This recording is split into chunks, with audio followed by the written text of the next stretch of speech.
First, there was the Golf. And then it got some brothers and sisters. Every one of them on the new MQB platform, with front-wheel drive and with mild hybrid systems. So, which one is more comfortable, drivable, nicer? Which one is better? Audi A3, Seat Leon, Skoda Octavia, or the Golf?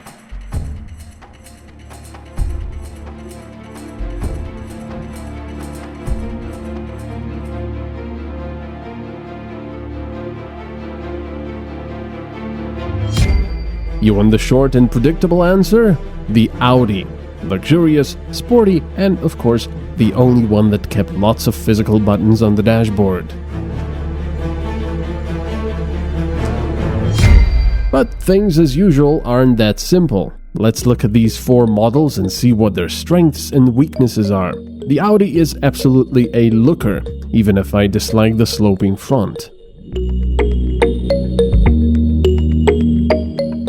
The Leon has the same sporty lines and from some angles looks even better. I really like the signature LEDs.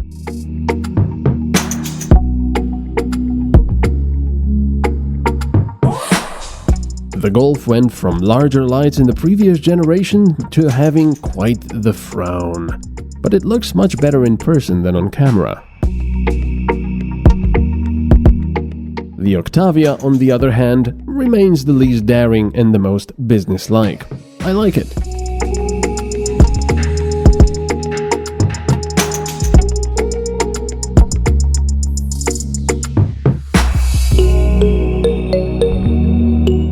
So we've gathered they're all pretty good-looking cars, some sportier, some more relaxed, and some just downright frowny. They all have various alloy wheel options, ranging from boy racer to the I don't care about standing out ones.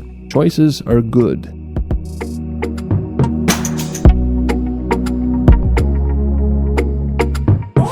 Just look at the Octavia here. The test model had some reasonably boring but also tasteful wheels. Now we get to the practicality of each, mainly the trunk space. The Audi comes in at 380 liters, Leon matches that with the exact same numbers. Surprise!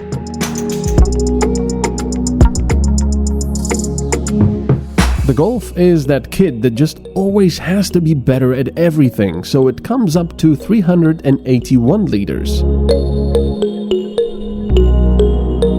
Unfortunately for the annoying kid and the rest, very predictably, they are all beat fair and square with the Octavia's practical 600 liters of space. And for a visual comparison, here's mostly the same equipment in the Audi A3, the Seat Leon,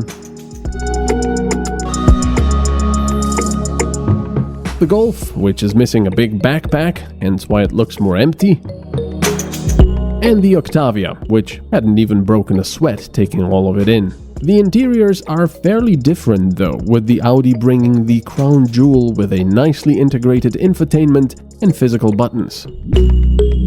The Leon is a lot more boring and has the infotainment jutting out of the dash.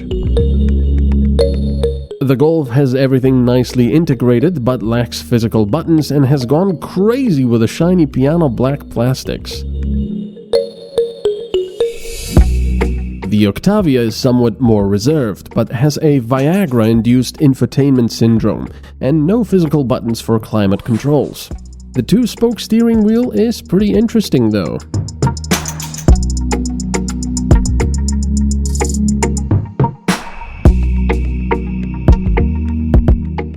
All of the test models here were automatics, which means they all had the select drive mode by wire. Essentially just an electronic switch instead of a mechanical gear selector, with slightly different looks according to the model, of course.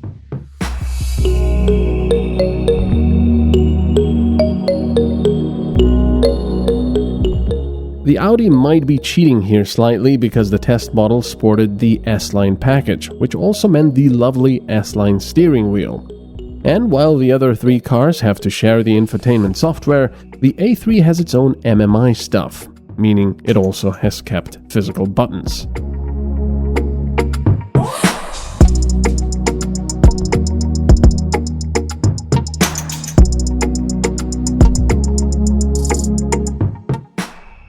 As far as the digital instruments go, they're basically the same thing in different graphical skins. The one to point out here is the Leon's, which has some pretty useless views.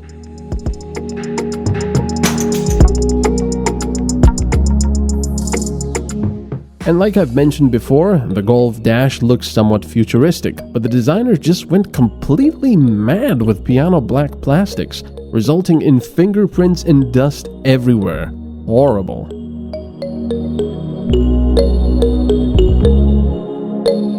The Octavia is predictably a bit more reserved, thankfully throwing out the idea of covering every possible surface in shiny plastic.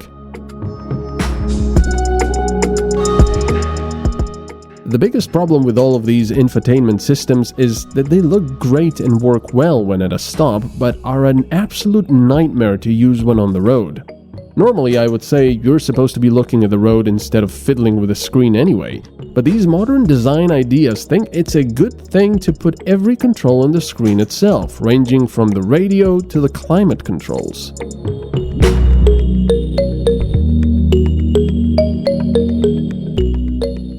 Now just look at how annoying the Octavia is when trying to change climate settings. Imagine doing that while driving on a damaged road. Something that the Audi is thankfully mostly immune to, thanks to the physical and hybrid buttons.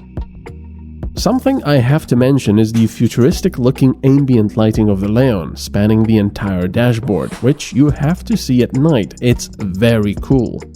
The Octavia goes for a more luxurious feel with cloth on the dashboard.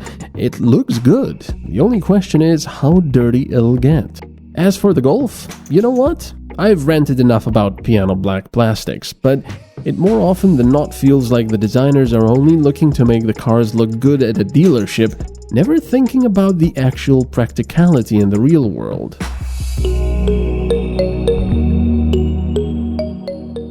Another minus with the Leon and Octavia are the central vents, which are placed so low you'll sometimes feel them on your knees.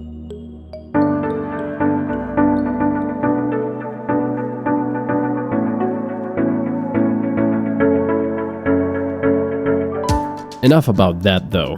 The driving experience is also important. The Audi, as you would come to expect, is the best at feeling taut and sporty. It's pricier than the other models, but I would almost say the physical buttons alone are worth taking the wallet hit. Coupled with the S-Line steering wheel, there's certainly a feeling of quality and finesse when driving.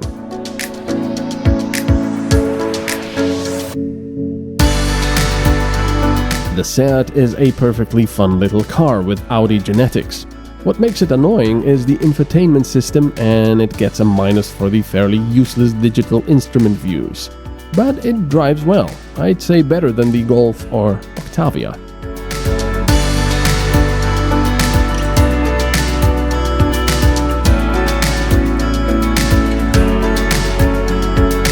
The Golf is pretty traditional in some cases and wild in others. It's traditionally well built, but it looks quite different in design, both outside and in. Usually the Golf was the safe pick, but with that giant slab of shiny plastics on the dashboard and lack of physical buttons, I'm not sure about that anymore. It drives similar to the Seat and won't disappoint.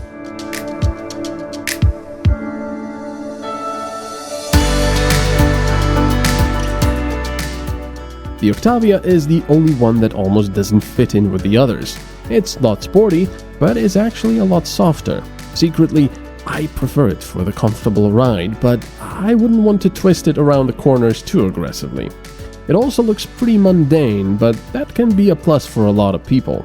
The climate controls are stupid, and the trunk is big.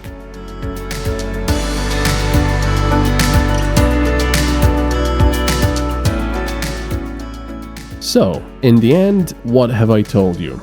Not much. All of these cars are a good pick. It just depends on your budget and preferences.